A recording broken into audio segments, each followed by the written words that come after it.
நாம் மையப்படுவதாக. இந்த நாளிலே கூட நம்மளுடைய தியானத்திற்காய் Matthew chapter 11 verses 15 through 17.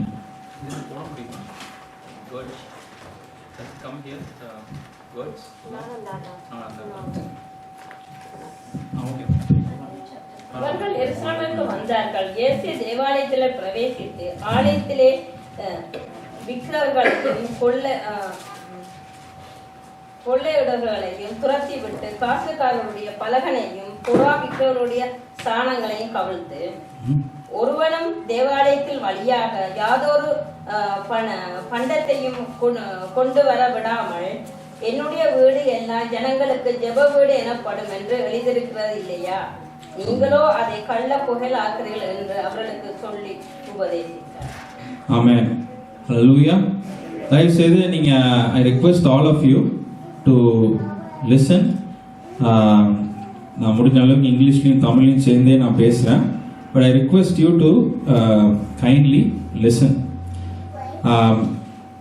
Book of Matthew chapter 11 verses 15 through 17 அதுதான் நம்ம வாசித்தோம். அதில் ஆண்டவராகிய இயேசு கிறிஸ்து 17வது வசனத்தில் ஒரு காரியத்தை இங்கே சொல்லுகிறதை நம்ம பார்க்கிறோம். என்னுடைய வீடு எல்லா ஜனங்களுக்கும் ஜெப வீடு எண்ணப்படும் என்று எழுதியிருக்கிறது அல்லவா என்று சொல்லி அவர் இந்த இடத்திலே கூறுகிறதை நம்ம பார்க்கிறோம். இதில் இந்த நாளிலே ஒரு தலையங்கமாய் பார்க்கும் பொழுது இயேசுவும் ஜெப ஆலயமும் என்கிற ஒரு தலைப்பிலே நம்ம இந்த நாளிலே நம்ம தியானிக்க போகிறோம். Jesus and the church, or the Jesus and the temple of God. Hallelujah, the house of God. இயேசுவும் ஜெப ஆலயம் இல்ல ஜெப வீடு நம்ம எப்படி வேணா எடுத்துக்கொள்ளலாம். கர்த்தர் நாம் மையப்படுவதாக. கர்த்தர் இந்த இடத்துல பார்க்கும் பொழுது நம்ம ஒவ்வொருவரும் ஆலயத்தை எப்படி பார்க்கிறோம்னு இருக்குது. தேவனுடைய ஆலயத்தை, ஹவுஸ் ஆஃப் காட். இதுல ஆண்டவராக இயேசு கிறிஸ்து சொல்லும் பொழுது என்னுடைய வீடுன்னு சொல்லி ஒரு வைராக்கியமாய் ஒரு உரிமையாய் அந்த இடத்துல சொல்லுகிறதை நம்ம பார்க்கிறோம். நம்ம யாருமே அப்படியான உணர்வு கொண்டவர்களாய் காணப்படலைனாலும் நம்ம இயேசு எப்படி தேவனுடைய வீடை எப்படி பார்க்கிறாரு. இயேசுவும் தேவனுடைய வீடு, ஜெப வீடு, ஜெப ஆலயம். ஹல்லேலூயா. அதுதான் நம்ம இந்த நாளிலே தியானத்திற்காக எடுத்திருக்கிறோம். இதை நான் வாசித்தப்ப நிறைய முறை வாசித்திருக்கிறோம். ஆனா எனக்கு என்ன அதுல உணர்த்தப்பட்டுச்சு, இல்ல அதுல ஒரு வித்தியாசமாய் காணப்பட்டுச்சுன்னா, இயேசு அத ஒரு கல்லினால கட்டப்பட்ட ஒரு கட்டிடமாய் அவர் பார்க்கல. அவர் அதை எப்படி பார்க்கிறாரு? he seeing it as his own house, my house என்று சொல்லி அவர் அந்த இடத்துல சொல்லுகிறதை நம்ம பார்க்கிறோம். ஹல்லேலூயா. இந்த இடத்துல வாசித்து பார்க்கும்போது நீங்க வசனங்களை தயவு செய்து கவனிங்க. ஏன்னா இந்த வசனங்கள் நம்ம ஏதோ நம்ம ஒரு பொழுதுபோக்குக்காக இங்க நம்ம இந்த வசனங்களை தியானிக்கிறது இல்ல. சங்கீதம் 119 9வது வசனம் இப்படியாக சொல்லுகிறது, வாலிபன் தன் வழியை எதினால் சுத்தம் பண்ணுவான், உமது வசனத்தின்படி தன்னை காத்து கொள்ளுகிறதினாலே என்று சொல்லி வேத வசனம் கூறுகிறது. Can somebody read Psalm 119:9? Psalm 119:9. வாலிபன் தன் வழியை எதினால் சுத்தம் பண்ணுவான், உமது வசனத்தின்படி தன்னை காத்து கொள்ளுகிறதினால் தானே. ஆமென். ஹல்லேலூயா. தேவனுடைய வசனம், God's word என்ன பண்ணுமா? ஒரு மனுஷனை சுத்திகரிக்கும் என்று சொல்லி வேத வசனம் கூறுகிறது. எப்பொழுது சுத்திகரிக்கும்? அந்த வசனத்தின்படி தன்னை காத்து கொள்ளுகிறதினாலே என்று சொல்லி வேத வசனம் கூறுகிறது. ஹல்லேலூயா. தேவனுடைய வார்த்தை it's not a magic spell. அத இங்க பேசின உடனே அது உங்களை தொட்ட உடனே ஒரு அற்புதத்தை செய்கிற விதமான வார்த்தைகள் அல்ல. அதை நம்ம நம்பி விசுவாசித்து, when you believe and when you accept it, that is when your life will be changed. Hallelujah. அதுவரைக்கும் எந்த ஒரு மாற்றமும் இருக்காது. You can come and you will go, there will not be any change in your life. நேற்றுக்கு எப்படி இருந்தீங்களோ you will be the same way today. நாளைக்கும் அதே விதமாய் தான் நம்ம காணப்படுவோம். யாக்கோபு 1:25 இப்படியாக சொல்லுகிறது. யாக்கோபு 1:25 5 வாசிங்க யாராவது ஒருவர். சுயாதீன பிரமாணமாகிய பூரண பிரமாணத்தை உற்று பார்த்து அதிலே நிலைத்திருக்கிறவனே கேட்கிறதை மறக்கிறவனாய் இராமல் அதற்கேற்ற கிரியை செய்கிறவனாய் இருந்து தன் செய்கையில் பாக்கியவானாய் இருப்பார். Amen. Hallelujah. Can someone read James 1:25 in English? But he who looks into the perfect law of liberty and continues in it, and is not a forgetful hearer, but a doer of the word, this one will be blessed in what he does. Amen. Hallelujah. So எப்படி ஒரு மனுஷன் விடுதலையாக்கப்படுகிறான், எப்படி ஒரு மனுஷன், how does a man or a woman become blessed? How does a man or a woman gain freedom in their lives? அவங்களுக்கு இருக்கிற ஒரு பிரச்சனையிலிருந்து, அவங்க குடும்பத்தில் இருக்கிற ஒரு பிரச்சனையிலிருந்து, தனிப்பட்ட வாழ்க்கையில் இருக்கிற சில கட்டுகளில், some bondages, some captivity, அதிலிருந்து எப்பொழுது ஒரு மனுஷன் விடுதலையாக்குகிறான் என்று சொல்லி பார்க்கும் பொழுது, அந்த வார்த்தைகளை ஏற்றுக்கொண்டு அதை செய்யும் பொழுதுதான் அவனுடைய வாழ்க்கையில கர்த்தர் ஒரு ஆசீர்வாதத்தை கொண்டு வருகிறார். Hallelujah. God brings a blessing. தேவன் ஒரு ஆசீர்வாதத்தை கொடுக்கிறவராய் காணப்படுகிறார். Hallelujah. So without the word of God, there is no deliverance in your life. Without the word of God, there is no transformation in your life. அதுதான் இந்த இடத்துல நம்ம பார்க்கிறோம். So அதனால இந்த நாளிலே நம்ம அந்த வசனங்களை தியானிக்கும் பொழுது நீங்க தயவு செய்து கவனிக்கும்படிக்காய் அன்பாய் கேட்கிறேன். Hallelujah. So please remember that God wants to deliver you. God wants to transform your life. And that is why God's word is coming to you. ஏன் தேவனுடைய வார்த்தை நம்ம இடத்துல பேசப்படுகிறது என்றால், கர்த்தர் நம்மளை சுத்திகரிக்கும்படிக்காய் விரும்புகிறார். தேவன் நம்மளை விடுதலையாக்கும்படிக்காய் விரும்புகிறார். அதனால தேவனுடைய வார்த்தை நம் மத்தியிலே அறிவிக்கப்படுகிறது. Hallelujah. So இந்த நாளில நம்மளுடைய தலையங்கமாய் பார்க்கும் பொழுது, we are going to meditate on the என்னுடைய வீடு என்று சொல்லி, Jesus and the house of God, Jesus and the temple of God. இயேசு கிறிஸ்து அவருடைய வீடு, அவருடைய ஜெப ஆலயம், அதுதான் அவருடைய வீடு என்று சொல்லி வேத வசனம் கூறுகிறது. இந்த வசனத்தை பார்த்து நம்ம கவனிக்கும் பொழுது, இயேசு எவ்வளவாய் தேவனுடைய ஆலயத்தை அவர் நேசித்தார். தேவனுடைய ஆலயத்தை எவ்வளவாய் அவர் நேசிக்கிறார். நாம how are we focused on the house of God? இயேசு இந்த உலகத்தில் வாழ்ந்த நாட்களில அவர் ஒவ்வொரு முறையும் ஜெபாலயத்திற்கு ஒவ்வொரு விதமான காரியங்களை இந்த வேத புஸ்தகத்தில் எழுதப்பட்டிருக்கிறது. இன்னைக்கு அதை தான் நம்ம பார்க்க போகிறோம். அவர் என்ன பண்ணார் என்று சொல்லி நீங்க நல்லா கவனிங்க. அவர் என்ன பண்ணார், அவருக்கு எவ்வளவு கோபம் வந்துருச்சுன்னா, ஆலயத்துல தேவனுடைய ஆலயத்தை கனவீனமா எண்ணும் பொழுது அவர் என்ன பண்ணாரா, 15வது வசனம் அந்த நம்ம வாசித்த இடத்துல மத்தேயு 11:15வது வசனத்தை எடுத்து வாசிங்க. Matthew 11:15.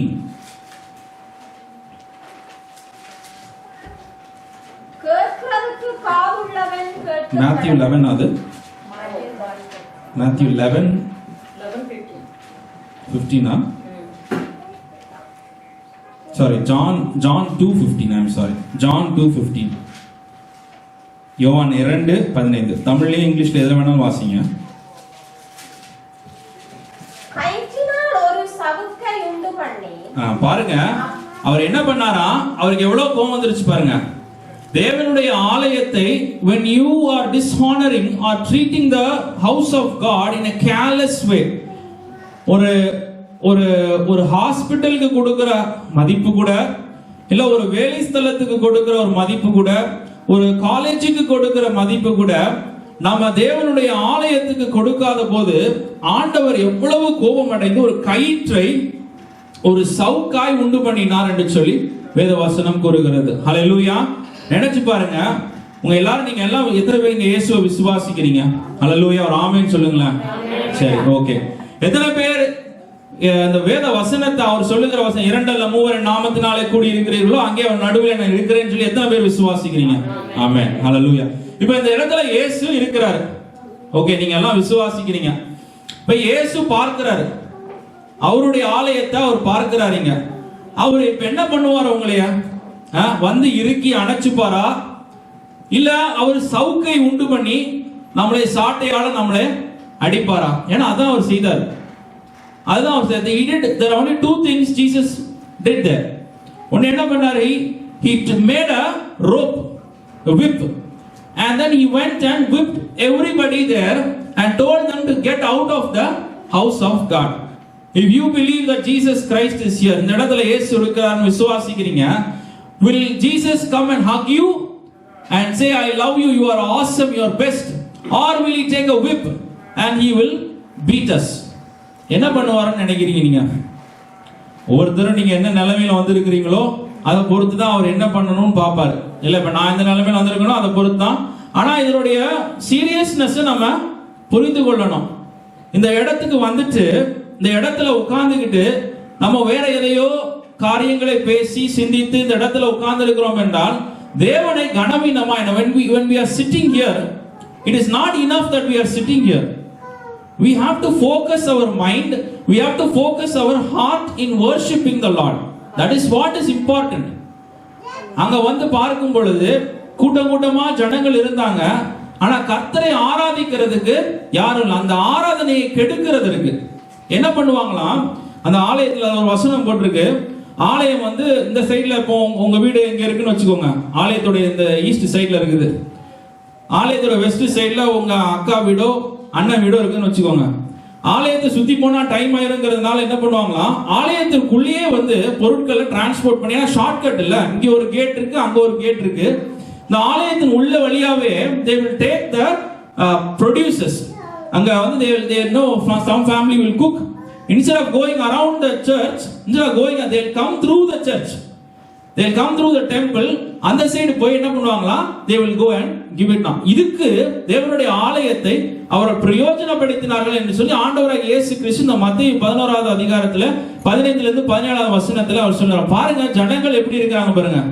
ஆலயத்தை எதுக்கெல்லாம் பிரயோஜனப்படுத்துறாங்க பாருங்க. ஷார்ட் கட்டு, பொழுதுபோக்கு, டைம் பாஸ், அங்க உட்கார்ந்து எல்லா வேலைகளையும் பார்க்கிறது, அங்க உட்கார்ந்து தான் எல்லாத்தையும் வந்து இன்னும் அந்த முடிக்க முடியாத கடமைகள் எல்லாம் அங்க வந்து தான் முடிக்க முயற்சி செய்கிறது. இதுதான் இப்படியான ஒரு சூழ்நிலையில தான் ஆண்டவராக இயேசு கிறிஸ்து சவுக்கை எடுத்து எல்லாரையும் அடிச்சு பெண்ட் எடுத்துட்டாங்க. எல்லாரும் வெளியே போங்க. எதுக்கு நீங்க இந்த ஆலயத்துக்குள்ள வரீங்கன்னே தெரியல, எதற்கு இந்த ஆலயத்துக்குள்ள உட்கார்ந்து இருக்கிறீங்கன்னே தெரியல. வரவங்களையும் ஆராதிக்கணும் வரவங்களையும் என்ன பண்ணாங்களா? அவங்க இந்த பொருட்களை வித்து வித்து வித்து அங்க ஒரே சத்தம். தேவனை ஆராதிக்க வராங்க, தேவனை ஆராதிக்க விடாதபடிக்கு இவங்க எல்லாம் பொருட்களை வித்து வித்து அங்க ஒரே சத்தம். ஜெபம் பண்ணலாம்னா அங்க ஒருத்தர் வந்து அப்பதான் வேற ஏதோ பண்றாங்க, ஒருத்தர் அங்க அப்பதான் வந்து ஏலம் விடுறாங்க, ஒருத்தர் அங்க அப்பதான் வந்து காசை கீழே கொட்டுறாங்க. இப்படியே பலவிதமான காரியங்கள் அந்த ஆலயத்திலே காணப்பட்டது என்று சொல்லி பார்க்கிறோம். ஹல்லேலூயா. அப்படியா நம்ம பார்க்கும்போது தேவன் அதனாலதான் கோபம் அடைந்தார். Jesus became very angry with the people who came to the temple. You have to know that. He was not angry with the people outside the church. He was angry with each and everyone in the temple of God. இந்த நாளில Jesus, if he comes today, imagine he is walking in your midst here. உங்களுக்குள்ள அப்படியே நடந்து போறாரு, இந்த உட்கார்ந்திருக்கிற gap வழியா போறாரு. Jesus is walking in the gap and he is looking at what this person is doing and he is looking at what this person is doing.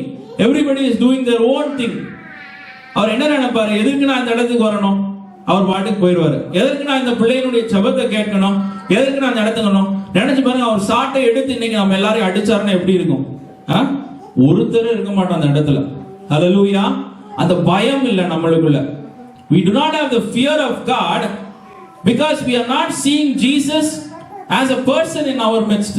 இயேசு என் கூட என் மத்தியில, இம்மானுவேல் என் மத்தியில இருக்கிறாரு. If you truly believe Jesus நம்புறோம், விசுவாசிக்கிறோம், கரங்களை உயர்த்தணும். We said we believe in the word of God. Very good. But Jesus is saying where 2 or 3 are gathered together, I am there in your midst. If you think he's sitting next to you, why will you do unnecessary things? Why will you use your time sitting in this place and doing something that you should not do? நீங்க பண்ணக்கூடாத ஒரு காரியத்தை நீங்க உட்கார்ந்து நீங்க பண்ணிக்கிட்டு இருக்கும் பொழுது இயேசு எப்படிங்க உங்க மேல தயவு காட்டுவாரு?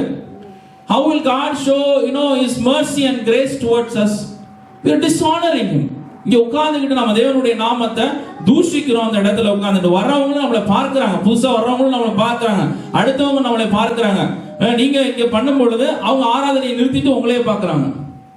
They are stopping and they are distracted and they are looking at what this person is doing.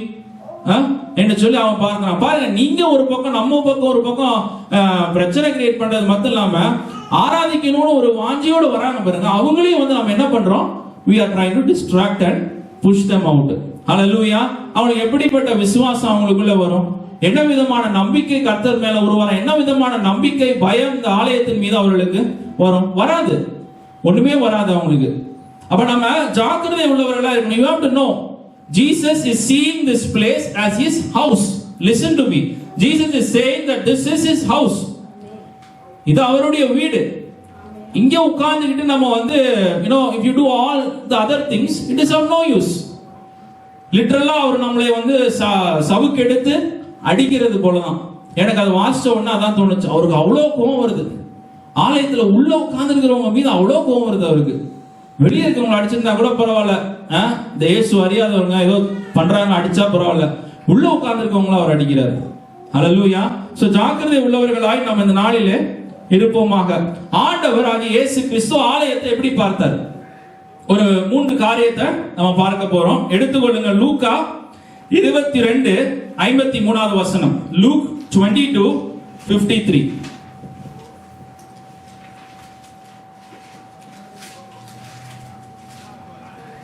Look 22:53. தேவாலயத்தில் உங்களுடனே கூட இருக்கையில் நீங்கள் என்னை பிடிக்க கை நீட்டவில்லை. போதும் சிஸ்டர். பாருங்க, இயேசு சாட்சி கொடுக்கிறார். என்ன சாட்சி கொடுக்கிறாரு? Somebody read this in English. Luke 22:53. When I was with you daily in the temple, you did not try to seize me. Amen. போதும். That's enough. See what is he saying here? I was with you daily in the temple.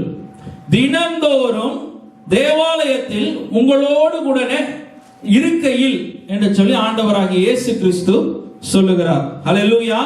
First ஆண்டவராகிய இயேசு கிறிஸ்துவும் தேவனுடைய வீடும் தேவனுடைய ஆலயமும் என்று சொல்லி பார்க்கும் பொழுது இயேசு எப்படி ஆலயத்தை பார்த்தாராம்? தினந்தோறும் தேவாலயத்தில் தன்னுடைய நேரத்தை செலவிடுகிறவராய் காணப்பட்டாராம். ஹல்லேலூயா. அப்ப ஒரு நாளில் ஒரு தடவையாவது இயேசு எந்த ஊருக்கு அவர் பிரயாசப்பட்டு போயிருந்தாலும் அந்த இடத்துல இருக்கிற தேவாலயத்திற்கு அவர் கடந்து செல்லுகிறவராய் அவர் காணப்பட்டார் என்று சொல்லி வேத வசனம் கூறுகிறது. ஹல்லேலூயா. நம்ம are we regular to the church? இயேசு வானத்தையும் பூமியும் படைத்தவர். அவருக்கு எந்த மனுஷனுடைய தயவும் தேவையில்லை. அவருக்கு யாராவது நம்ம யாராவது தயவு அவருக்கு தேவையா? இல்ல யோவான் ஸ்நானகனுடைய தயவு தான் அவருக்கு தேவையா? ஆனா அவர் வரிசையில் நிக்கிறார். எதுக்கு? யோவான் ஸ்நானகனிடத்துல ஞானஸ்தானத்தை வாங்குறதுக்கு வானத்தையும் பூமியும் படைத்த தேவன் வந்து வரிசையில் நிக்கிறார். வரிசையில் நின்று எனக்கு ஞானஸ்தானம் கொடுக்கும்படிக்காய் அவர் காத்திருக்கிறார். யோவான் ஸ்நானகன் ஓடி வராரு. நீங்க தானே எனக்கு ஞானஸ்தானம் கொடுக்கணும், நான் எப்படி உங்களுக்கு கொடுக்க முடியும்? எல்லா நீதியும் நிறைவேற்றணும்னு சொல்லி ஆண்டவராகிய இயேசு வரிசையில் நிக்கிறாருங்க ஞானஸ்தானத்தை பெற்றுக்கொள்ள. ஹல்லேலூயா. அப்ப நம்ம பார்க்கும் பொழுது தேவனுடைய வீட்டிற்கு வருகிறதற்கு இயேசு ஒரு நாளும் மறக்கலையாம். ஹல்லேலூயா. அவ்வளவாய் அவர் தேவனுடைய ஆலயத்தை கனம் பண்ணினவராய் காண. If there is somebody in this world who does not need to go to church on a daily basis, ஒரு ஆள் சொல்லுங்க, it will be Jesus Christ. இல்லையா? அவர் வேணா வருஷத்துக்கு ஸ்கிப் பண்ணிட்டு ஒரு வருஷத்தை ஸ்கிப் பண்ணிட்டு கூட போலாம். அவர் தினந்தோறும் தேவாலயத்திலே கடந்து வந்து உபதேசம் பண்ணுகிறவராய் காணப்பட்டார் என்று சொல்லி வேத வசனம் கூறுகிறது. ஹல்லேலூயா. Hallelujah. So we need to not miss the church, but we need to be regular like Jesus Christ. Hallelujah. இயேசுவை பின்பற்றுகிறவர்கள் ஆலயத்திற்கு போகிறதை எந்த ஒரு காரணத்தை கொண்டும் ஸ்கிப் பண்ண கூடாது. அதாவது அன்டுவோட ஏதாவது நடந்தது அதனால நீங்க கடவுள் அதெல்லாம் புரிஞ்சுப்பாரு. ஆனா வேற எந்த காரணத்திற்காக நீங்க ஆலயத்திற்கு போகிறதை நிறுத்தக்கூடாது. But be prepared to come to church. இதுதான் முக்கியமான பாயிண்ட். ஆலயத்திற்கு வருகிறதற்கு கொஞ்சம் ஆயத்தங்கள் நமக்குள்ளே காணப்படுகிறது. சங்கீதம் 122 1-2 வசனங்கள். Psalm 122 1 and 2. வாசிங்க யாராவது ஒருவர்.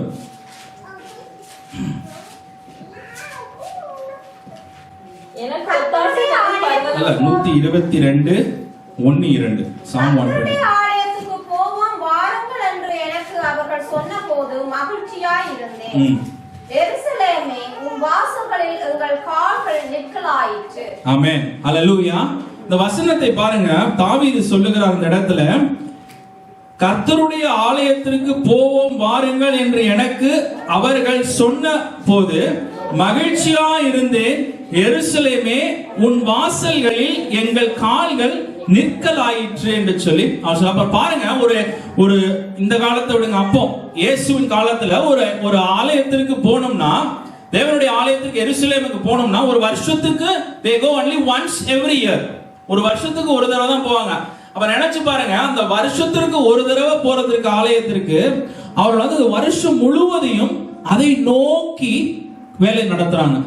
எப்ப லீவ் எடுக்கணும், எப்ப நான் வந்து என்ன திங்ஸை பேக் பண்ணணும், என்ன திங்ஸை எடுத்துட்டு போனோம், எங்க போய் உட்காரணும், எங்க எனக்கு டென்ட் போடணும், யாரோட போகணும், with whom should I go, how should I go, இதெல்லாம் வந்து வருஷம் முழுவதும் அவங்க பிளான் பண்றாங்க. எதுக்கு? அந்த ஒரு நாள் அந்த பிரயாணத்திற்காய் அவ்வளவு சிரமப்பட்டு அவர்கள் செய்கிறார்களாம். ஹல்லேலூயா.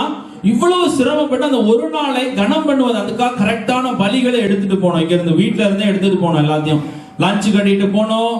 இப்படியாய் பல விதமான காரியங்களை அவர் செய்கிறார் என்று சொல்லி பார்க்கிறோம். நம்மளுடைய வாழ்க்கையில பாருங்க, இன்னைக்கு நம்ம வந்து அவ்வளவு தூரம் we don't have any need to go that far, இல்லையா? we don't have that need to go that far. எல்லாவற்றையும் ஆண்டவர் எளிதாய் மாற்றி. ஈவன் now some religionல சில மார்க்கத்துல பார்த்தோம்னா வருஷத்துக்கு ஒரு தடவை ஏதோ ஒரு தேசத்திற்கு போகணும் அப்படிங்கிற சில கட்டளைகள் எல்லாம் இருக்கு. இல்ல வருஷத்துக்கு ஒரு தடவை இந்த இடத்துக்கு போனோம், அந்த இடத்துக்கு போனோம். அதுக்காக அவர்கள் அதிக பிரயாசப்பட்டு அதிகமாக வேலைகளை லீவ் எடுத்து வேலைகளை சீக்கிரம் முடித்து கம்பெனிகளை க்ளோஸ் பண்ணி அவர்கள் கடந்து செல்லுகிற அனுபவங்களை நம்ம பார்க்கிறோம். ஹல்லேலூயா. அப்ப நம்ம இந்த இடத்துக்கு when we come to the church, when we come to the temple of God, we need to have some preparation in us. We need to have some preparation. ஒரு ஆயத்தங்கள் நம்ம வாழ்க்கையில காணப்படணும். அன்னைக்கு தான் நம்ம வந்து unnecessary appointments நம்ம வாழ்க்கையில வைத்துக் கொள்ள கூடாது. ஹல்லேலூயா. அன்னைக்கு நம்ம வந்து கர்த்தருக்காய் நம்ம எழுந்து நம்ம போகணும் முடிவு பண்ணிட்டோம். அதற்காக நம்ம எவ்வளவுக்கு நம்மளை ஃப்ரீ பண்ணி வைத்துக் கொள்ள முடியுமோ அன்னைக்கு போய் ஏதாவது ஒரு பார்ட்டி ஏதோ ஒன்று போய் நம்ம மூழ்கணும்னா என்ன ஆகும்னா அந்த ஹோல் டேல ஏதாவது ஒரு காரியத்தை கொலாப்ஸ் பண்ணி ஏதோ நம்ம விட்டு போகிற ஒரு காரியத்தெல்லாம் நம்ம பார்த்துருக்கிறோம். ஹல்லேலூயா. அப்ப அதற்கான ஆயத்தங்கள் அன்னைக்கு என்ன சட்டை போடணும், அன்னைக்கு தான் பாருங்க ஒரு 10 சட்டையை ட்ரை பண்ணோம் நம்ம எல்லாரும். எது செட் ஆகும்னு தெரியலையே, யாருமே பார்க்க போறது நம்மளே. இருந்தாலும் 10 சட்டையை ட்ரை பண்றது, அப்பதான் கடைசி நேரத்துல அயன் பண்றது. நம்ம அதுல ஒரு 5 நிமிஷம் 10 நிமிஷம் 5 நிமிஷம் 10 நிமிஷம்னு ஆகி கடைசியில என்ன டென்ஷன்ல வருவோம். சர்ச்சுக்கு டென்ஷன்ல வரும். கடைசியில வந்து ஐயோ ஆராதிக்க முடியலையே அப்படின்னு ஒரு வருத்தத்தோட இங்க உட்காந்து, அதுக்குள்ள பார்த்தா வசனம் தொடங்கிரும், அதுக்குள்ள பார்த்தா நம்ம சுதாரிக்கிறதுக்குள்ள சர்வீஸ் முடிஞ்சிடும். அப்புறம் இந்த நாள் எதுக்கு வந்தோம் எதுக்கு போனோம் ஒண்ணுமே நமக்கு தெரியாது. ஹல்லேலூயா. சோ நம்ம ஆயத்தமாகிறது மாத்திரம் இல்ல, நம்மளை சுற்றி இருக்கிறவங்களையும் நம்ம ஆயத்தம் பண்ணி கூட்டிட்டு வரணும். புரியுதுல? நான் கிளம்பிட்டேன், முதல்ல நான் ரெடி ஆயிட்டேன், மற்றவங்க லேட் ஆனா அப்படி இல்ல.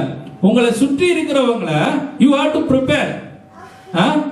மரியாளும் யோசேப்பும் கிளம்பும் பொழுது இயேசுவை வந்து ப்ரிப்பேர் பண்ணியிருப்பாங்க. இயேசுடைய சகோதரர்கள் சகோதரிகளை ப்ரிப்பேர் பண்ணியிருப்பாங்க.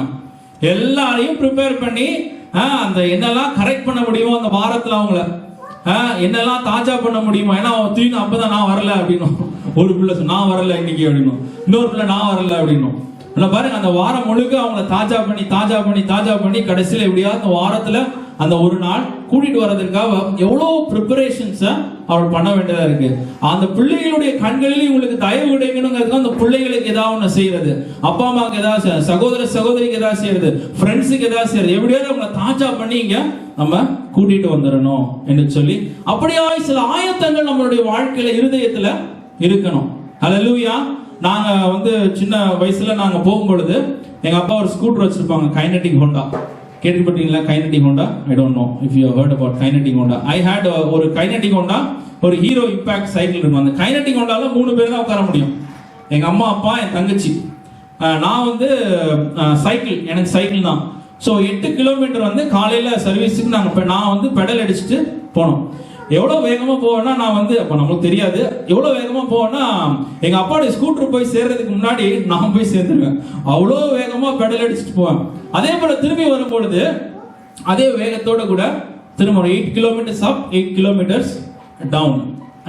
அதுக்குள்ள எங்க அம்மா காலையிலே எழுந்து கறி குழம்பும் கொஞ்சம் கோஸ் கூட்டும் ஏதாவது ஆக்கி வச்சிருப்பாங்க. வந்து நல்லா சூடு பண்ணி சாப்பிட்டா நல்லா நிம்மதியா இருக்கும். பாருங்க, சின்னதுதான், ஸ்மால் திங்ஸ் தான், பட் எவ்வளவு ப்ரிப்பரேஷன்ஸ்.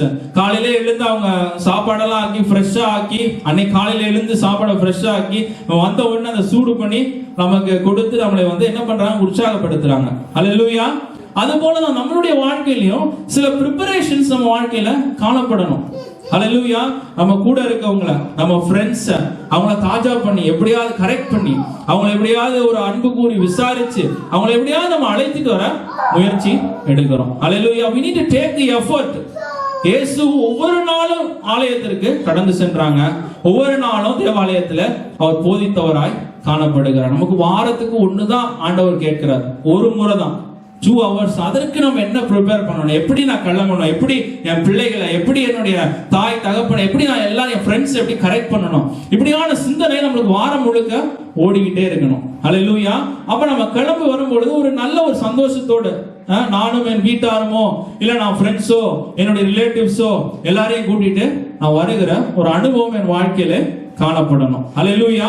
இது முதலாவது காரியம் என்று சொல்லி பாருங்க. இயேசு ஜெபாலயத்துல ஒவ்வொரு நாளும் அவர் இருந்தார், அவர் தியானங்களை செய்தார் என்று சொல்லி வேத வசனம் கூறுகிறது. இரண்டாவது காரியமாய் பார்க்கும் பொழுது நாம வாசித்த மத்தேயு 11ல எல்லா ஜனங்களுக்கும் ஜெப வீடு என்னப்படும் என்று எழுதி இருக்கிறது அல்லவா என்று சொல்லி ஆண்டவராகிய இயேசு கிறிஸ்து ஜெப ஆலயத்தை அப்படியாய் பார்த்தார். How did Jesus see the house of God? He saw it as a house of prayer and worship. Hallelujah. He saw it as a house of prayer and worship. It is not a house of networking. It is not a house where we sit and read some books. It is not a house of texting. It is a house of prayer and worship. Hallelujah. ஜெபம் பண்ணும்படிக்காய், கர்த்தரை ஆராதிக்கும்படிக்காய் கர்த்தர் அந்த ஜெப வீடை அவர் ஆயத்தம் பண்ணி இருக்கிறாராம். ஹல்லேலூயா. அது அவ்வளவாய் கர்த்தர் அப்படியாய் பார்க்கிறாரு. நாமளும் அப்படியாய் அதை பார்க்க வேண்டியது அவசியமாய் காணப்படுகிறது. ஹல்லேலூயா. இது என்டர்டெயின்மெண்ட் பிளேஸ் இல்ல, இது ரெஸ்டிங் பிளேஸ் இல்ல, இது நம்ம வந்து மற்ற காரியங்களை செய்கிற இடம் இல்ல. தேவன் ஆண்டவராகிய இயேசு கிறிஸ்து ஜெப ஆலயத்தை எப்படி பார்க்கிறாரு? ஜெப வீடாய் அவர் பார்க்கிறார். ஜெபங்களை ஏறெடுக்கிற, ஆராதனைகளை செய்கிற ஒரு இடமாய் கர்த்தர் பார்க்கிறார் என்று சொல்லி பார்க்கிறோம். வாசிங்க 2 நாளாகமம் புத்தகத்துல 2 Chronicles 7வது அதிகாரம் chapter 7 verses 12 to 16. 12 இருந்து 16வது வசனம். 2 நாளாகமம் 7 12 இருந்து 16வது வசனம். கர்த்தர் இரவிலே சாலமோனுக்கு தரிசனமாகி, நான் உன் விண்ணப்பத்தை கேட்டு இந்த ஸ்தலத்தை எனக்கு பலியிடும் ஆலயமாக தெரிந்து கொண்டேன். ஆமென். நான் மழை இல்லாதபடிக்கு வானத்தை அடைத்து அல்லது தேசத்தை அழிக்க வெட்டுக்கிளிகளுக்கு கட்டளையிட்டு அல்லது என் ஜனத்துக்கு கொள்ளை நோயை அனுப்பும் போது என் நாமம் தரிக்கப்பட்ட என் ஜனங்கள் தங்களை தாழ்த்தி ஜெபம் பண்ணி என் முகத்தை தேடி தங்கள் பொல்லாத வழிகளை விட்டு திரும்பினால் அப்பொழுது பரலோகத்தில் இருக்கிற நான் கேட்டு அவர்கள் பாவத்தை மன்னித்து அவர்கள் தேசத்துக்கு சேமத்தை கொடுப்பேன். இந்த ஸ்தலத்திலே செய்யப்படும் ஜெபத்திற்கு என் கண்கள் திறந்தவைகளும் என் செவிகள் கவனிக்கிறவைகளுமாய் இருக்கும். என் நாமம் இந்த ஆலயத்தில் என்றென்றைக்கும் இருக்கும்படி நான் இதை தெரிந்து கொண்டு பரிசுத்தப்படுத்தினேன். என் கண்களும் என் இதயமும் எந்நாளும் இங்கே இருக்கும். Amen. Hallelujah. Can someone read this in English?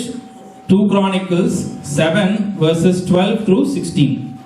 Then the Lord appeared to Solomon in the night and said to him, I have heard your prayer and I have chosen this place for myself as a house of sacrifice.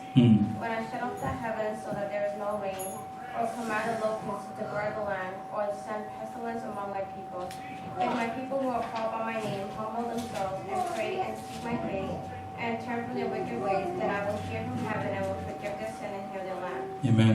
Now my eyes will open and my ears attentive to the prayer that is made in this place. For now I have chosen consecrated this house that my name may be there forever. My eyes and my heart will be there for all time. Amen. Hallelujah. What does the word of God tell us here? It says here, my eyes will be open and my ears attentive to the prayers offered in this place. Hallelujah. இந்த இடத்திலிருந்து ஏறெடுக்கப்படுகிற ஜெபங்களையும் விண்ணப்பங்களையும் அவருடைய கண்களும் செவிகளும் அதை பார்க்கிறதாய் காணப்படுகிறது. அது மாத்திரமில்லாமல் அங்கே கூறப்படுகிறது கடைசி காரம், என் கண்களும் என் இருதயமும் என்னாலும் இங்கே இருக்கும். Hallelujah. My ears and my heart will always be there என்று சொல்லி ஆண்டவராகிய நம்முடைய தேவன் இந்த இடத்திலே சொல்லுகிறதை நம்ம பார்க்கிறோம். Hallelujah. So you are sitting in the place, அது எந்த இடமா இருக்கலாம், அது எருசலேமின் ஆலயமா இருக்கலாம், நம்ம ஜனங்கள் கூடி வந்து கர்த்தரை ஆராதிக்கிற ஒரு இடம், அதுதான் தேவனுடைய ஆலயம். இது இன்னைக்கு இந்த பில்டிங்கா இருக்கலாம், இல்ல நாளைக்கு வேற பில்டிங்கா இருக்கலாம். But where you gather and you worship the Lord, அங்கே ஏறெடுக்கப்படுகிற ஜெபங்களுக்கும் விண்ணப்பருக்கும் அவருடைய கண்களும் செவிகளும் அவருடைய இருதயங்களும் திறந்ததா இருக்கிறது என்று சொல்லி வேத வசனம் கூறுகிறது. ஹல்லேலூயா. வேர்ல்ட் என்ன நினைக்குது, உலகம் என்ன நினைக்குது, ஆலயத்திற்குள்ள வந்தா இயேசு ஏதோ வியாதியை பரப்பி விட்டுருவார் நமக்கு அப்படின்னு சொல்லி, ஜீசஸ் ஏதாவது நோய் வந்துடும் போல இருக்கு அப்படின்னு நினைக்கிறாங்க. ஹல்லேலூயா. ஆனா ஆண்டவர் என்ன சொல்றாரு, இந்த இடத்துல இருந்து ஏறெடுக்கப்படுகிற உன் பாவங்களை மன்னித்து இந்த பூமியை அவர் என்ன சொல்றாரு, I will heal this land என்று சொல்லி ஆண்டவர் சொல்லுகிறார். ஹல்லேலூயா. பாருங்க, வேதம் எப்படி ஒரு காரியத்தை பார்க்கிறது, உலகம் எப்படி ஒரு காரியத்தை பார்க்கிறது. உலகம், what is the world thing? If you come into this place you will get sickness. What does the word of God tell us here? If you are here and you raise your voice and you pray, it says here that God will hear your prayers and will heal your land என்று சொல்லி வேத வசனம் கூறுகிறது. எப்படி ஒரு opposite view பாருங்க. நம்ம ஒண்ணு நினைக்கிறோம், உலகம் ஒண்ணு நினைக்குது. வேத வசனம் ஒண்ணு சொல்லுது, உலகம் இன்னொன்னாய் சிந்திக்கிறது என்று சொல்லி பாருங்க. சோ நம்ம எதை வந்து விசுவாசிக்கிறோம், சாத்ராக் மேஷாக் அபேத்நேகோவை நம்ம பார்க்கிறோம். அவர் எங்களை விடுவித்தாலும் அவரே தேவன், எங்களை அவர் விடுவிக்காமல் போனாலும் அவரை தவிர வேற யாரையும் நாங்க தொழுது கொள்ள மாட்டோம், வணங்க மாட்டோம் என்று சொன்னோம். அப்படி சொன்ன உடனே 7 மடங்கு அந்த ராஜா வந்து தீய கூட்டினானா, 7 மடங்கு கூட்டி வைத்தான் என்று சொல்லி வேத வசனம் கூறுகிறது. ஹல்லேலூயா. தீ உண்மைதான், அது எரிச்சல் தான் செய்யும். ஆனா சாத்ராக் மேஷாக் அபேத்நேகோவுக்குள்ள இருந்த தைரியம் எப்படியா, விசுவாசம் எப்படியா காணப்பட்டது, தேவனை தொழுது கொள்ளும் பொழுது தேவன் எங்களை காப்பாற்றுவார், தேவன் எங்களை தப்புவிப்பார் என்று சொல்லி அவர்களுக்குள்ளே ஒரு விசுவாசம். அதனால அவர்கள் தைரியமாய் முன்னே கடந்து சென்றவர்களாய் அவர்கள் காணப்படுகிறார். ஹல்லேலூயா. ஹல்லேலூயா. நம்ம தேவனை ஆராதிக்கும் பொழுதுதான் நமக்கு வந்து செக்யூரிட்டி. அவர்தான் நமக்கு அரண், அவர்தான் நமக்கு கோட்டை, அவர்தான் நம்மளுடைய புகலிடமா இருக்கிறார், அவர்தான் நம்மளுடைய தஞ்சமா இருக்கிறார் என்று சொல்லி வேத வசனம் கூறுகிறது. அப்ப அந்த வசனத்தை விசுவாசித்து நம்ம கடந்து செல்லும் போது கர்த்தர் காப்பாற்றுவாரா, காப்பாற்ற மாட்டாரா? ஹல்லேலூயா. நிச்சயமாய் நம்மளை காப்பாற்றுவார். அது உன் விசுவாசத்தின்படியே உனக்காக கடவுதுன்றார்.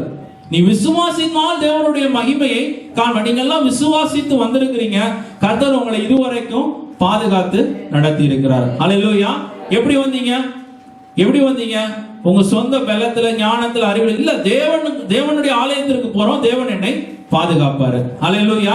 கர்த்தர் என்னை விடுவிப்பார். என்னை விடுவிக்கிறது மாத்திரமல்ல, என்னை சுற்றி இருக்கிறவங்களையும் கர்த்தர் பாதுகாப்பார் என்கிற ஒரு விசுவாசத்திலே நம்ம கடந்து செல்லுகிறோம் என்று சொல்லி பார்க்கிறோம். ஹல்லேலூயா.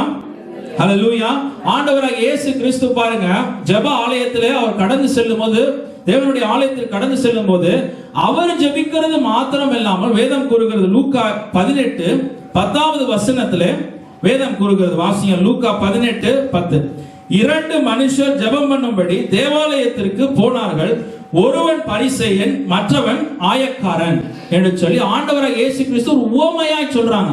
டெய்லி ஆலயத்திற்கு போறதுனால அவருக்கு தெரியுது யார் வரா எப்படி ஜெபிக்கிறாங்க எல்லாத்தையும் பார்க்கிறாரு. பார்த்துட்டு ஒரு உவமையாய் அவர் அந்த இடத்துல சொல்லுகிறார். என்ன சொல்றாரு? 2 மனுஷர் ஜெபம் பண்ணும்படி தேவாலயத்திற்கு போனார்கள், ஒருவன் பரிசேயன், மற்றவன் ஆயக்காரன் என்று சொல்லி ஆண்டவராகிய இயேசு கிறிஸ்து சொல்லுகிறதை நம்ம பார்க்கிறோம். So you have to know Jesus Christ wants you to come and worship him in this place. இந்த இடத்துக்கு வந்துட்டீங்கன்னா உங்களுடைய mind, body and soul, you need to give it for Jesus Christ. You need to surrender it to Jesus Christ.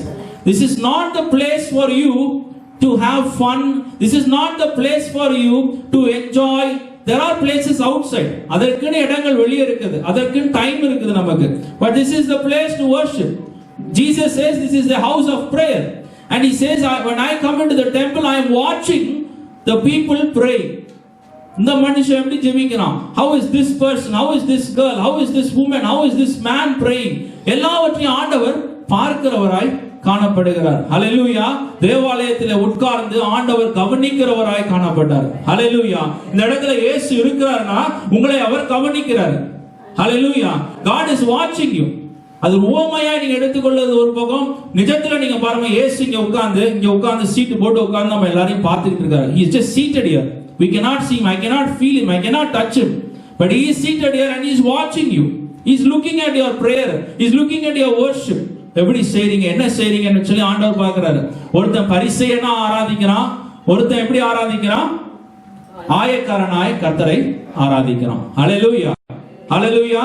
So அதுதான் ஆண்டவராகிய இயேசு கிறிஸ்துவும் ஜெப ஆலயமும் என்று சொல்லி நம்ம பார்க்கிறோம். அது இரண்டாவது காரியமாய் பார்த்தோம். மூன்றாவது காரியமாய் பார்க்கும்போது லூக்கா 2:46 வசனம், அதே தலைப்புல நம்ம பார்க்கிறோம், இயேசுவும் ஜெப ஆலயமும் என்று சொல்லி. லூக்கா 2:46.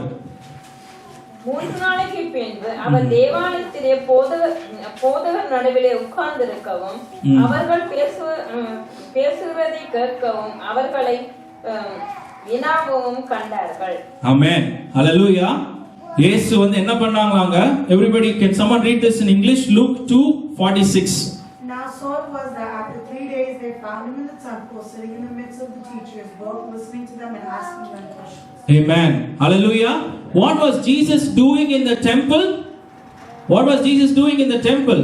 He was listening to what was being taught there, and he was asking questions on.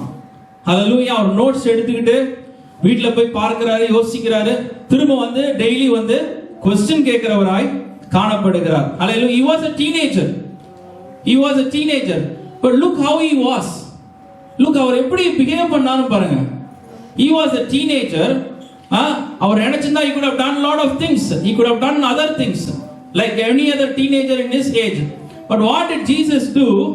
He was there for 3 days. Since his parents left him, for 3 days he was sitting in the temple courts, sitting among the teachers, listening to them and asking them questions.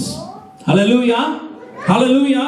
நம்ம தேவனுடைய ஆலயத்திற்கு வரும் பொழுது அப்படியாய் தேவனுடைய வார்த்தையை கேட்கிறார், ஒரு நேசிக்கிற ஒரு அனுபவம் நம்மளுடைய வாழ்க்கையில காணப்பட வேண்டும். ஹalleluya. இயேசு வார்த்தையா இருந்தவராய் இருக்கிறார். ஆனால் அவர் எப்படிப்பட்டவராய் காணப்பட்டாரா? சொல்லி கொடுக்கிறத கவனித்து கேட்கிறவராய் காணப்பட்டாராம். ஹalleluya. கேள்வி கேட்கிறவராய் காணப்பட்டாராம். ஹalleluya, ஹalleluya. அப்படியாய் தேவனுடைய வார்த்தையை, அதனாலதான் இயேசு சொல்றாங்க யோவான் 14:23 இப்படியா சொன்ன, இயேசு அவனுக்கு பிரதியுத்தரமாக ஜான் 14:23, ஒருவன் என்னில் அன்பாய் இருந்தால் அவன் என் வசனத்தை கைக்கொள்ளுவான், அவனில் என் பிதா அன்பாய் இருப்பார், நாங்கள் அவனிடத்தில் வந்து அவனோடு வாசம் பண்ணுவோம். ஹalleluya, ஹalleluya. இயேசு வார்த்தையை நேசித்தபடியினால அவர் நமக்கு தைரியமா சொல்ல முடியுது. என்ன சொல்றாரு? anyone who loves me will obey my teaching. hallelujah. கேட்கிறது மாத்திரம் இல்லாமல் அந்த வார்த்தைகளுக்கு கீழ்ப்படிகிற ஒரு அனுபவம். hallelujah. நம்ம வார்த்தைகளை எப்படி நேசிக்கிறோம்? வானத்தையும் பூமியும் படைத்த ஆண்டவராகிய இயேசு கிறிஸ்து வார்த்தையை நேசித்தவராய் காணப்படுகிறார். ஜெபாலயத்திற்கு போய் he went to the temple every day and he was listening to the word of God. தேவனுடைய வார்த்தையை கூர்ந்து கவனிக்கிறவராய் காணப்பட்டார். நம்ம என்ன பண்றோம்?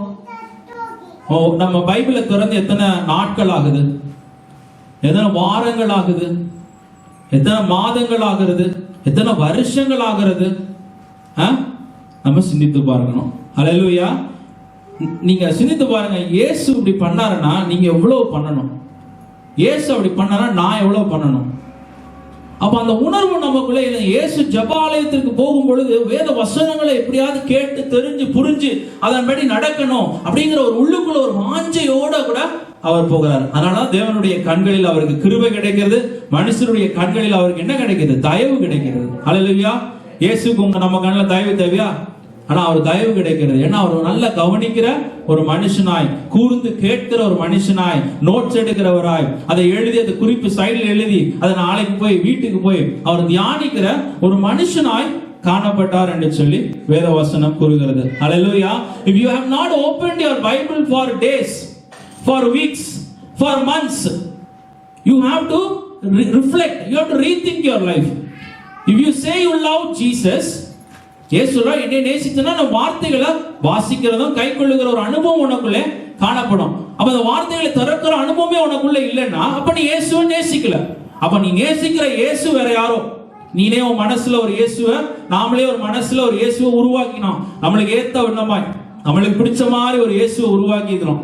அது ஒரு என்ன சொல்றது, ஒரு விக்கிரம் மாதிரி தான். நமக்கு ஏத்த ஒரு இயேசு, நம்மளை எதுவுமே கேட்காத ஒரு இயேசு, நம்மளை எதுவுமே திட்டாத ஒரு இயேசு, பைபிளை திறக்கலனாலும் ஒன்றும் நினைக்காத ஒரு இயேசு, அப்படியான ஒரு இயேசு விக்கிரம். அது ஒரு விக்கிரம் அது. ஆனா இயேசு எப்படியா நம்மளை எதிர்பார்க்கிறார்? அனுதினமும் அவருடைய வார்த்தைகளை நேசிக்கிற ஒரு அனுபவத்தை அவர் எதிர்பார்க்கிறார். ஹல்லேலூயா, ஹல்லேலூயா. சரி, நான்காவது காரியமாய் பார்க்கும் மத்தேயு எடுத்தவங்க வாசிங்க. மத்தேயு லூக்கா 4:16 இயேசுவும் ஜெப ஆலயமும் என்கிற தலைப்புல பார்க்க. லூக்கா 4:16. தாம் வளர்ந்த ஊராகிய நசரேத்துக்கு அவர் வந்து தம்முடைய வழக்கத்தின்படியே ஓய்வு நாளில் ஜெப ஆலயத்திலே பிரவேசித்து. போதும் சிஸ்டர், இங்கிலீஷ்ல யாரா வாசிங்க. Luke 4:16. So he came to Nazareth where he had been brought up, and as his custom was, he went to the synagogue on the Sabbath. Is that it? Yeah, and stood up to read. Okay. Hallelujah. என்ன போட்டிருக்கீங்க? He went to Nazareth where he had been brought up, and on the Sabbath day he went into the synagogue as was his custom. He stood up to read. Hallelujah. இயேசு ஜெப ஆலயம் என்ற தலைப்புல பாருங்க. இயேசு ஜெப ஆலயத்திற்கு கடந்து செல்லும் பொழுது, தேவனுடைய வீட்டிற்கு கடந்து செல்லும் பொழுது, வெறும் வார்த்தைகளை கேட்கிறவராய் மாத்திரம் இல்லாமல் ஆக்டிவ் பார்ட்டிசிபேட்டா இருக்கிறார் அந்த மினிஸ்ட்ரியில. ஹல்லேலூயா. வழக்கம் போல, அது அழகா சொல்லப்பட்டிருக்கு பாருங்க அந்த இடத்துல. ஓய்வு நாளில் வழக்கத்தின்படியே ஓய்வு நாளில் ஜெப ஆலயத்திலே பிரவேசித்து வாசிக்க எழுந்து நின்றார். ஹல்லேலூயா, ஹல்லேலூயா. வழக்கத்தை போலவே எவ்ரிடே இயேசு என்ன பண்றாங்க? ஆலயத்துக்கு போகும்போது, even though he was a young man, he was an unmarried, he was a teenager or something, every day when he went, they gave him the opportunity to participate in the temple worship. Hallelujah. அந்த ஆலயத்திலே போய் அவர் வேதத்தை எடுத்து அவர் வாசித்தார் என்று சொல்லி வேத வசனம் கூறுகிறது. ஹல்லேலூயா, ஹல்லேலூயா. அப்படியே பார்க்கும் பொழுது நமக்கும் ஆண்டவர் எத்தனையோ கிருபைகளை கொடுத்திருக்கிறார். நம்ம ஆலயத்திற்கு நம்ம இயேசு வாசகம் நினைச்சு பாருங்க. ஒருத்தர் ஆலயத்திற்கு தினசரி வராங்கன்னா அந்த பரிசேயர் சதுசேயர் என்ன பண்ணுவாங்க? எப்பா நீ டெய்லி வரா, இவனுக்கு ஏதாவது வேலை கொடுக்கலாம் அப்படின்னு சொல்லிட்டு ஏதாவது ஒரு வேலையை இயேசு கொடுத்துருப்பாங்க. இயேசு தினசரி வரனால அவரை நம்பி அந்த வேலையை கொடுக்கலாம். அவர் வந்தாருன்னா ஏதாவது கிளீன் பண்ற வேலையோ, ஏதோ ஒரு வேலையோ, எடுத்து வாசிக்கிற வேலையோ, ஏதோ ஒரு வேலையை அவர் எடுத்து அந்த இடத்துல அவர் செய்திருப்பார். ஹல்லேலூயா. சோ அவர் இயேசு ஆலயத்திற்கு வெறும் போறது மாத்திரம், அதுல ஆக்டிவா பங்கு கொள்ளுகிறாரு, அதுல பார்ட்டிசிபேட் பண்றாரு, பிரயோஜனமா இருக்கிறாரு, அதுல அவர்களுக்கு உதவி செய்கிறவராய் அவர் காணப்பட்டார் என்று சொல்லி பார்க்கிறோம். ஹல்லேலூயா. When you come to the church, you have to be like Jesus. Jesus, how did he become in the temple of God? He was an active participant in the temple of God. Hallelujah. When you come to the church, you have to be an active participant also. Hallelujah. எப்படி நான் உதவி செய்யலாம், என்ன விதமான வரங்கள் கிருபைகள் நமக்கு கொடுக்கப்பட்டிருக்கிறது, அதன்படி நான் என்ன செய்யலாம் என்கிற ஒரு எண்ணம் நமக்குள்ளே எப்பொழுதும் காணப்பட வேண்டும் என்று சொல்லி பார்க்கிறோம். வாசிங்க ரோமர் 12:4-8 வசனங்கள். Romans 12:4-8. ஏனெனில் நமக்கு ஒரே சரீரத்திலே அநேக அவயவங்கள் இருந்தும் எல்லா அவயவங்களும் ஒரே தொழில் இராதது போல அநேகராகிய நாமும் கிறிஸ்துவுக்குள் ஒரே சரீரமாயிருக்க ஒருவருக்கொருவர் அவயவங்களாய் இருக்கிறோம். நம்ம எல்லாரும் என்னவா இருக்கிறோம்? ஒருவருக்கு ஒருவர் அவயங்களாய் இருக்கிறோம் என்று சொல்லி வேதம் கூறுகிறது. தொடர்ந்து வாசிங்க. நாம் வெவ்வேறான வரங்கள் உடையவர்களானபடியினாலே நம்மில் தீர்க்க தரிசனம் சொல்லுகிற வரத்தை உடையவன் விசுவாச பிரமாணத்துக்கு ஏற்றதாக சொல்ல கடவன். ஊழியம் செய்கிறவன் ஊழியத்திலும், போதிக்கிறவன் போதிக்கிறதிலும், புத்தி சொல்லுகிறதிலும் தரித்திருக்க கடவன். பகிர்ந்து கொடுக்கிறவன் வஞ்சனை இல்லாமல் கொடுக்க கடவன். முதலாளியானவன் ஜாக்கிரதையாய் இருக்க கடவன். இரக்கம் செய்கிறவன் உற்சாகத்துடனே செய்ய கடவன். உங்கள் அன்பு மாயமற்றதாய் இருப்பதாக. பாருங்க, இந்த இடத்துல ஆண்டவராகிய இயேசு கிறிஸ்து இந்த வசனங்களில் நமக்கு என்ன சொல்றாங்க? நம்ம எல்லாரும் அவயங்களா இருக்கிறோம், நம்ம எல்லாரும் எல்லாத்தையும் செய்ய முடியாது. அதுதான் இந்த வசனம் கூறுகிறது. ஒரே ஆளு எல்லாத்தையும் செஞ்சாங்கன்னா ஃபெயிலியர் ஆயிடும், அட்டர் ஃபெயிலியர் ஆயிடும். ஏதோ ஒண்ணு குறைஞ்சுதான் ஏதோ ஒண்ணு கூடும் இல்லையா? ஏதோ ஒண்ணு குறையும் பொழுதுதான் இன்னொன்னு கூட்ட முடியும். எல்லாத்துலயும் மேக்சிமமா பெர்ஃபார்ம் பண்ணணும் அப்படின்னா முடியாது. ஏதோ ஒரு இதுல ஃபெயிலியர் நடக்க வாய்ப்புகள் இருக்கிறது. அப்ப நம்ம என்ன ஆண்டவர் இந்த இடத்துல நமக்கு என்ன சொல்றாங்க? ஒவ்வொருத்தருக்கும் ஒவ்வொரு விதமான கிருபைகள் கொடுக்கப்பட்டிருக்கிறது, பலன்கள் கொடுக்கப்பட்டிருக்கிறது, தாளந்துகள் கொடுக்கப்பட்டிருக்கிறது. we have to come forward and ask, நம்ம என்ன செய்யலாம், எப்படி செய்யலாம், எதுல நம்ம உதவி செய்யலாம். ஒரே ஆளே மறுபடியும் அதை செய்யும் பொழுது அது ஒரு நமக்கு ஒரு பார்ட்டிசிபேஷனுக்கு ஒரு இடம் இல்லாம போயிடுது. நம்ம இப்ப இணைந்து நம்ம செய்கிற ஒரு அனுபவத்திற்குள்ளே நம்ம கடந்து வரணும். ஹல்லேலூயா. இயேசு ஜெபாலயத்துல ஒவ்வொரு நாளும் பங்கு கொள்ளுகிறவராய் காணப்பட்டாரு. நீங்களும் நானும் ஒவ்வொரு நாளும் பங்கு கொள்ளுகிறவராய் காணப்பட வேண்டும். ஹல்லேலூயா. எப்படி நான் உதவி செய்யலாம், என்ன செய்யலாம் அப்படிங்கிற ஒரு எண்ணம், சிந்தனை நமக்குள்ள எழும்பணும். நம்மகிட்ட ஏதாவது கேட்டுற போறாங்கன்னு சொல்லிட்டு நம்ம அப்படியே இன்விசிபிளா போயிடக்கூடாது. ஹல்லேலூயா. ஃபர்ஸ்ட் கஷ்டமா தான் இருக்கும், பட் தேவனுடைய நாமத்தின் மகிமைக்காய் நீங்க செய்றீங்க. ஆண்டவர் சொல்றாரு, ஒவ்வொருவரும் அவயங்களா இருக்கிறீங்க, ஒவ்வொருவருக்கும் ஒரு கிருபை கொடுக்கப்பட்டிருக்குதுன்னு ஆண்டவர் சொல்றாரு, வேத வசனம் கூறுகிறது. அப்ப அந்த கிருபையை நம்ம தான் எடுத்து பிரயோஜனப்படுத்துகிற ஒரு அனுபவத்திலே நம்ம காணப்பட வேண்டும். ஹல்லேலூயா. ஹல்லேலூயா. உங்களுடைய நற்கிரியைகளை பார்த்து வேத வசனம் கூறுகிறது இல்லையா? இவ்விதமாய் மனுஷர் உங்கள் நற்கிரியைகளை கண்டு பரலோகத்தில் இருக்கிற உங்கள் பிதாவை மகிமைப்படுத்தும்படி உங்கள் வெளிச்சம் அவர்கள் முன்பாக பிரகாசிக்க கடவுதுன்றார். ஹல்லேலூயா. உங்க வெளிச்சம் இந்த ஆலயத்துல பிரகாசிக்கணும், பிரகாசிக்கணும் இந்த இடத்துல. ஹல்லேலூயா. வெளியில பிரகாசிக்கிறத விடுங்க, இந்த ஆலயத்துல வெளிச்சம் பிரகாசிக்கணும் அப்படி. ஹல்லேலூயா. Let your light shine before people that they may see your good works and praise God. ஹல்லேலூயா. உங்களுடைய வெளிச்சம் அவ்வளவாய் மகிமையாய் glorious, உங்களுக்குள்ள இயேசு எவ்வளவு புதைஞ்சு கிடக்கிறாருன்னு நீங்க பண்ணும்போது இந்த வெளிச்சத்துல அந்த சூரியனுக்குள்ள எவ்வளவு கெப்பாசிட்டி இருக்குங்கிறது நம்ம சூரியன் அத கிட்ட போகும்போது தான் நமக்கு தெரியும். அவ்வளவு கொழுந்து விட்டு எரியுது, அதுக்குள்ள எவ்வளவு பவர் இருக்குங்கிறது நமக்கு தெரியும். அது போலதான் உங்களுக்குள்ள எவ்வளவு பவர் இருக்குங்கிறது எப்ப தெரியும்? உங்களுக்குள்ள எவ்வளவு இயேசு புதைஞ்சு கிடக்கிறாருன்னு எப்ப தெரியும்? நீங்க எவ்வளவாய் பிரயாசப்பட்டு ஒளி வீச. ஹல்லேலூயா. நீங்க ஒளி பிரகாசிக்கும்படிக்காக நீங்க எழும்பும் பொழுது எல்லாரும் பார்த்து புரிந்து கொள்வார்கள். ஹல்லேலூயா. சோ நம்மளுடைய வாழ்க்கையில நம்ம என்ன செய்யலாம், யாரை கூப்பிடலாம், எப்படி அழைக்கலாம், எப்படி உதவி செய்யலாம், இப்படிங்கிற எண்ணம் நம்மளுக்குள்ளே எப்பொழுதும் காணப்பட வேண்டும். ஹல்லேலூயா. அதை தான் ஆண்டவராகிய இயேசு கிறிஸ்து நம்மளிடத்தில் எதிர்பார்க்கிறார். He was an active participant. He wants those who follow him to be like him. ஹல்லேலூயா. அவரை போல காணப்பட வேண்டும் என்று சொல்லி அவர் விரும்புகிறார். கடைசி காரியமாய் சொல்லி முடிக்கிறேன். ஆண்டவராகிய இயேசு கிறிஸ்து ஜெபாலயத்திலே கண்ட இன்னொரு காரியத்தை இந்த இடத்துல வாசிக்கிறோம். மார்க் 12:41 இருந்து 44. Mark 12:41 through 44. இயேசு காணிக்கை பெட்டிக்கு எதிராக உட்கார்ந்து ஜனங்கள் காணிக்கை பெட்டியில் போடுகிறதை பார்த்து கொண்டிருந்தார். ஐஸ்வர்யவான்கள் அநேகர் அதிகமாய் போட்டார்கள்.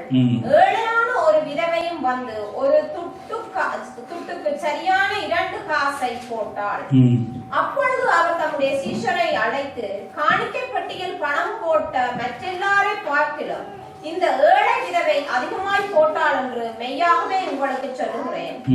அவர்கள் எல்லாரும் தங்கள் பரிபூர்ணத்திலிருந்து எடுத்து போட்டார்கள். இவளோ தன் வறுமையிலிருந்து தன் ஜீவனத்துக்கு உண்டானதெல்லாம் போட்டு விட்டாள் என்றார். ஆமென். ஹalleluya. இயேசு ஜெபாலயத்துல இருந்து என்ன பார்த்தாங்களாம்? உட்கார்ந்திருந்து இயேசு காணிக்கை பெட்டிக்கு எதிராக உட்கார்ந்து ஜனங்கள் காணிக்கை பெட்டியில் பணம் போடுகிறதை பார்த்து கொண்டிருந்தார் என்று சொல்லி வேதம் கூறுகிறது. ஹalleluya. நீங்க என்ன காணிக்கை போடுறீங்கன்னு எனக்கு தெரியாதுங்க. இன்ஃபேக்ட் அதுல ஜெபர்சன் பிரதர் தான் எழுதி பாஸ்டர் கொடுக்குறாங்க. அதுல என்ன யார் எவ்வளவு போட்டீங்கன்னு கூட எனக்கு தெரியாது, இன்னைக்கு வரைக்கும் தெரியாது. லாஸ்ட் வீக் தான் பிரதர் ஏதோ சம்மரி ரீட் பண்ணும்போது தெரிஞ்சு அக்கௌண்ட்ல எவ்வளவு இருக்கு போல இருக்குன்னு சொல்லிட்டு, அதனால எனக்கு எதுவும் தெரியாது. பட் நான் என்ன சொல்ல வரேன்னா, ஆண்டவராகிய இயேசு கிறிஸ்து ஜெபாலயத்துல உட்கார்ந்து என்ன பண்ணிக்கிட்டு இருந்தாரா?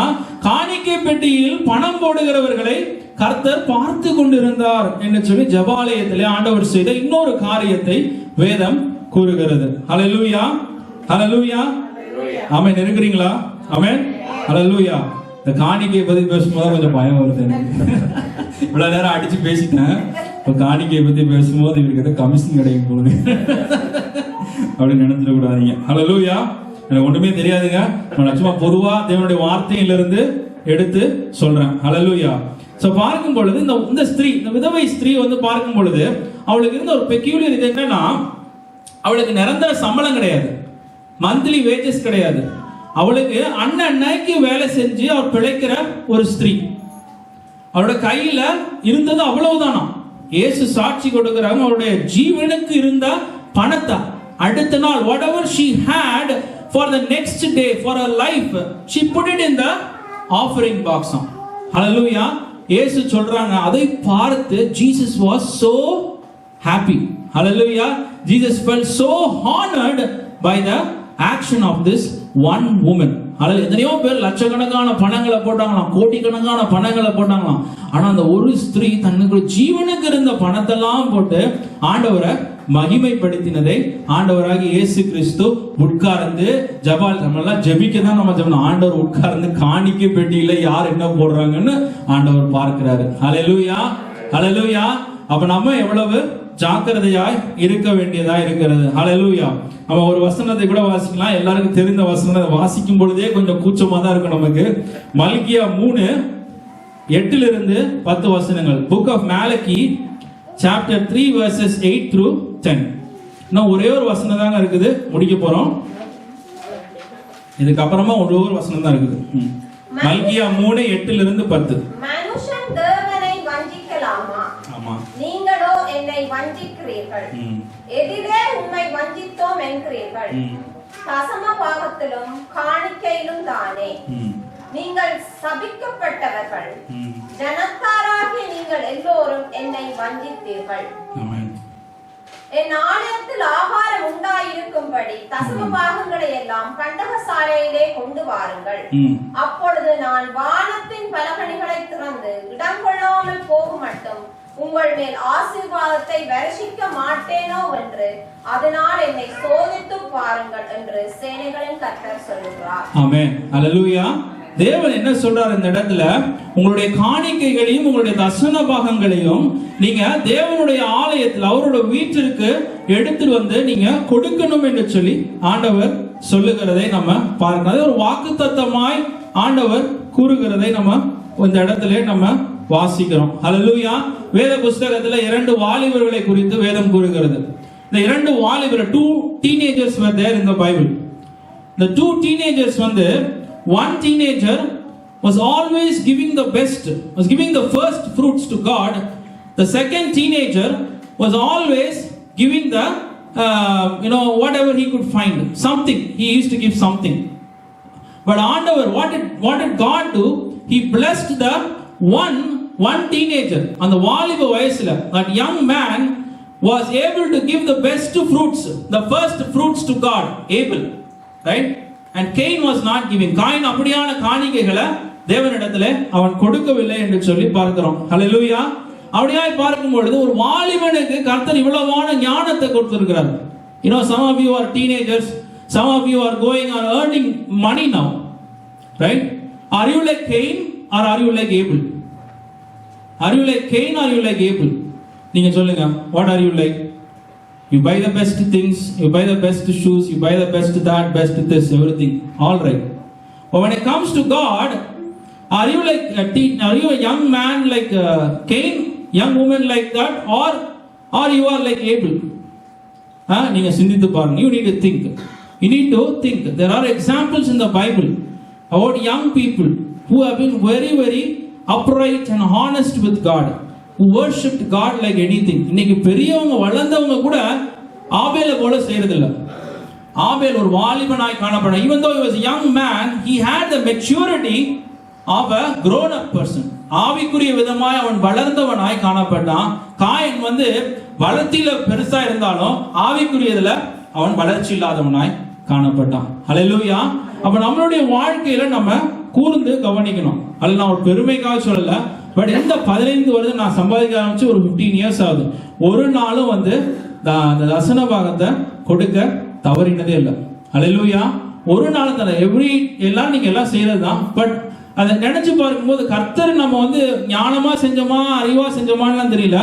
எங்க அம்மா பண்ணிட்டு இருந்தா, எங்க அம்மா அப்பா பண்ணிட்டு இருந்தாங்க. ஸோ நான் அதை பழக்கத்துல கொடுக்கிற ஒரு நன்மை. இப்போ நமக்கு இவ்வளோ பெருசா கொடுக்குறோமா, 10 பாகம் கொடுக்குறோமா அப்படிங்கிற சிந்தனையே கிடையாது.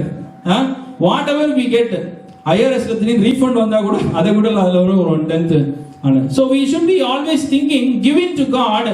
இல்ல நீங்க நினைக்கூடாது இதை வச்சு இவங்க என்ன பண்ண போறாங்க, இவ்வளவு காசை வச்சு இவங்க என்ன பண்ண போறாங்க அப்படிங்கிற சிந்தனையில வேதத்துல பழைய புதிய ஏற்பாடுல அந்த மாதிரி அனுபவம் எல்லாம் கிடையாது. காணிகைகளையும் தசனபாகங்களையும் கொடுக்கிற அனுபவம் கிடையாது, அதனால கொடுக்க தேவையில்லை அப்படின்னு சொல்லி சில சில காரியங்களை நம்ம பார்க்கிறோம். அல்லேலூயா. கொடுக்கிறவங்க கொடுத்துக்கிட்டே தான் இருக்கிறாங்க. கொடுக்க முடியாதவங்க என்ன பண்ண, இந்த மாதிரி காரியங்களை அவர்களே அவர் மனசுக்குள்ள சிந்திச்சு நம்ம பாருங்க எவ்வளவு கனிகளை நம்ம அனுபவிச்சிருக்கிறோம் வாழ்க்கையில. கிறிஸ்டியன் ஸ்கூல்ல படிச்சிருக்கிறோம். ஏதாவது ஒரு அதெல்லாம் எப்படி கட்டியிருப்பாங்க. ஏதோ ஒரு கிறிஸ்டியன் ஹாஸ்பிட்டல்ல நம்ம பார்த்துருக்கிறோம். இந்த சிஎம்சி எல்லாம் பார்க்கிறோம், வெள்ளூர்ல இருக்கு சிஎம்சி. அதெல்லாம் ஒரு வெள்ளைக்காரன் அங்கிருந்து ஒரு வெள்ளைக்கார லேடி அங்க பிரயாசப்பட்டு அவளுக்கு இருந்த எல்லாவற்றையும் கொடுத்து அந்த இடத்துல அவர் ஒரு ஹாஸ்பிட்டலை நிறுவி இருக்கிறார். இன்னைக்கு வரைக்கும் அந்த ஹாஸ்பிட்டல் டாப் காலேஜஸ்ல, மெடிக்கல் காலேஜஸ்ல அது ஒரு காலேஜா இருக்குது. ஒரு மனுஷி தான் தியாகம் செய்ததுனால அவருடைய ஆயுசு நாட்கள் 50-60 வருஷங்களை அந்த வெள்ளூர்ல செலவு செய்து, அந்த வெள்ளைக்காரை அந்த செலவு செய்து அவள் அந்த ஹாஸ்பிட்டலை அவள் கட்டினாள் என்று சொல்லி பார்க்கிறோம். ஹல்லேலூயா. சோ நம்ம பார்க்கும் பொழுது கர்த்தர் நம்மளை இவ்வளவாய் நம்ம இடத்துல இருந்து தேவாலயத்திற்கு வருகிற ஒரு இடத்துல அப்படியாய் கர்த்தர் பார்க்கிறவராய் இருக்கிறார். ஹல்லேலூயா. ஹல்லேலூயா. இந்த மாலை வேளையில நீங்க உட்கார்ந்து இருக்கிறீங்க. I said some things உங்களை ஹர்ட் பண்றதுக்காகவோ இல்ல உங்களை ஏதாவது இது பண்றதுக்காகவோ இல்ல. பட் நம்ம தேவனுடைய ஆலயத்திற்கு வரும்போது ஆண்டவர் what does God expect? Somehow we will be transformed, somehow we will be improved, somehow we will be become in the image of Christ. கிறிஸ்துவின் சாயலாய் கிறிஸ்து ஜெபாலயத்தில் எப்படியாய் காணப்பட்டார், அப்படியா என் வாழ்க்கையில ஜெபாலயத்திற்கு வர என் வாழ்க்கையில அந்த சாயல் காணப்படணும், அந்த அனுபவம் காணப்படணும், அந்த வாஞ்சை காணப்படணும். அப்படிங்கிறதுக்காக மாத்திரம்தான் இந்த நேரத்தில் நம்ம இந்த காரியத்தை பேசுகிறோம். ஹல்லேலூயா. நம்ம எல்லாம் ஒரு விசை கண்களை மூடலாம். ஹல்லேலூயா. Thank you Jesus. Hallelujah. Thank you Father. நம்ம எல்லாம் ஒரு நிமிஷம் எழுந்து நிக்கலாமா?